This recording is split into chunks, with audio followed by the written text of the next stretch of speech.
আসসালামু আলাইকুম। তৈরি করবো কেজোনার সালাদ আমার বড় বোন ফারিদা ইয়াসমিনের রিকোয়েস্টে। তো আমার হাতের নাগালে যা আছে তা দিয়েই আমি এরকম করে একটি কেজোনাট সালাদের রেসিপি দিচ্ছি। আশা করি আপনাদের কাছে ভালো লাগবে। তো আমি সালাদ তৈরি করার জন্য বুকের মাংস জুলিয়ান করে কেটে নিয়েছি। তারপর হালকা লেবুর রস দিয়ে দিলাম, হালকা লবণ, তারপর একটু লাল মরিচের গুঁড়া না দিলে কি হয়, যেহেতু একটু ঝাল ঝাল লাগবে, বুঝছেন নি। এবার দিব একটু কালো গোলমরিচের গুঁড়া, এরপর একটা ডিম বাইঙ্গা লাইরা সাইরা সুন্দর করে মিক্স করে নেবেন। এবার ময়দা দিয়ে এটারে সুন্দর করে মানে সাজাই নেবেন আর কি। এরপরে তেলের মাঝে দিয়ে দেন, বুঝছেন নি। এবার তেলের মাঝে এটা ডিপ ফ্রাই করে নেন সুন্দর করে। অবশ্যই ডিপ ফ্রাই হয়ে গেলে আপনি তেলটা থেকে তুলে নেবেন। এরপর আপনার কাজুনাট বাদাম লাগবে, তো সেই বাদামটা যদি আপনার ভাজা আছে আমার, সেই জন্য আমি আর ভাজি নাই। এবার এখানে দেখেন গাজর কুচি, শসা কুচি, ক্যাপসিকাম কুচি, টমেটো কুচি, ঠিক আছে। আমার কাছে যা আছে শুধু আমি তাই ব্যবহার করেছি। আপনি চাইলে কিন্তু রেড ক্যাপসিকাম, ইয়েলো ক্যাপসিকাম ব্যবহার করতে পারেন। তা আমি এখানে গাজর, শসা, টমেটো এগুলো নিয়েছি, আর অন্যটা আমার কাছে ছিল না, সেই জন্য নেইনি। তো এরপর আমি বুকের মাংসগুলো দেখেন ভাজা মাংসগুলো দিয়ে দিলাম।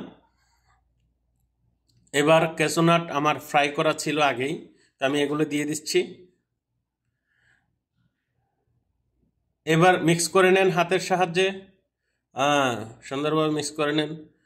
তো এখানে কিন্তু চাইলে আপনি রেড ক্যাপসিকাম, ইয়েলো ক্যাপসিকাম দিতে পারেন, তাহলে আরও সুন্দর লাগবে। চাইলে আপনি এখানে অনিয়নও ব্যবহার করতে পারেন, ঠিক আছে। চাইলে আপনি এখানে ক্যাবেজও ব্যবহার করতে পারেন।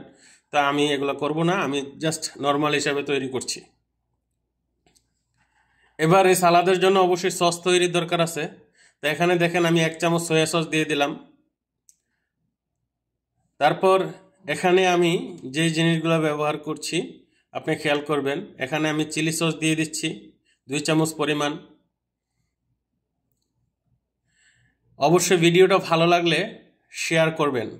এবার টমেটো সস দিয়ে দিলাম আপনার 2 চামচ পরিমাণ।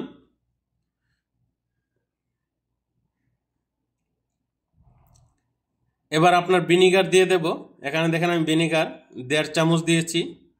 এই চামচটি দিয়ে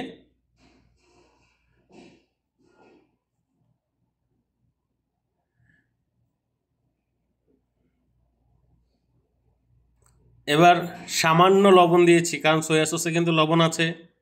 চিকেন ফ্রাইয়ের সময় লবণ দিয়েছি, টমেটো কেচাপ এগুলো তো লবণ আছে। আর এখানে চিনি ব্যবহার করার প্রয়োজন নেই, যেহেতু টমেটো সসে অলরেডি চিনি আছে। এবার এখানে অরিগানো দিয়ে দিছি, দেখেন আমি একটু অরিগানো ব্যবহার করছি, সুন্দর একটা ফ্লেভার আসবে।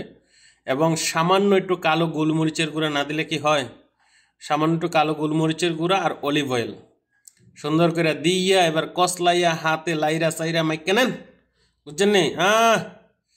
তা খাইবেন মন বইরা, আর দোয়া করবেন তৃপ্তি বইরা, বুঝছেন। আসলেই সালাদটা অনেক মজা। তো যাই হোক, এটা আরও স্পেশাল করে তৈরি করা যায়, আমার হাতের নাগালে সব কিছু নাই। গরিব মানুষ, যেভাবে পেরেছি আমার বড় বোনের রিকোয়েস্টটা রেখেছি। অবশ্যই ভালো হলে ইনশাল্লাহ ভিডিওটি শেয়ার করে দিবেন।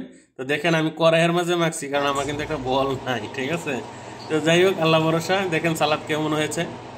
ভালো হলে অবশ্যই একটা লাইক, কমেন্ট, শেয়ার দিয়ে কামরুল ভাইয়ের রান্নাঘরের সঙ্গে থাকুন। আর ফারিদা ইয়াসমিন আপুকে থ্যাংক ইউ সুন্দর একটা রেসিপি বলার জন্য। আসলে আমার এখানে রেড ক্যাপসিকাম, ইয়েলো ক্যাপসিকাম ছিল না, এবং চাইলে আমি এখানে ক্যাবেজ ব্যবহার করতাম, সেটাও নাই। তো যাই হোক, আমি নর্মালভাবে তৈরি করেছি, এবং এখানে চাইলে কিন্তু চিংড়ি মাছও দেওয়া যেত। ধন্যবাদ, ভালো লাগলে শেয়ার করে দিন।